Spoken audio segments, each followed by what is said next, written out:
And I worked private security details to make extra money that were approved by the police department, and therefore was carrying a gun, you know, fully authorized by the state of Illinois.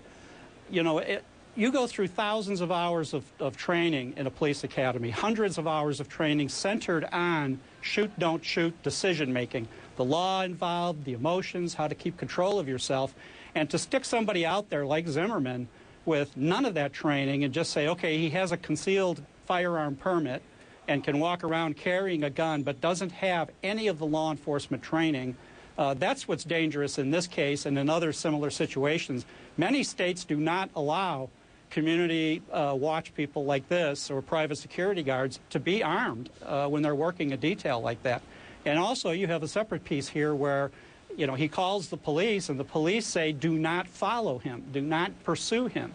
And apparently he does that anyway. So now you have, and we're not going to be able to have all of the answers ever, what's in Trayvon Martin's mind at the time? Is he fearing for his life when this guy comes after him and he's not wearing a police uniform? He doesn't seem to have a position of authority like a uniformed police officer. So you have what's in the victim's mind, what's in the shooter's mind, and the only way to really get indications of that is do backgrounds on both and find out over the past, have they had these tendencies, whether it's violence, whether it's racial hatred, whatever it might be. So there's many, many aspects to this case, and as each piece of information gets put out to the public almost on a daily basis, that's not what investigators do in running an investigation. They have to get the facts, they have to be diligent, and from an investigative standpoint, if you're in charge of this investigation, you want your people to not have a predetermined opinion, because as they investigate, they will subconsciously be trying to prove themselves right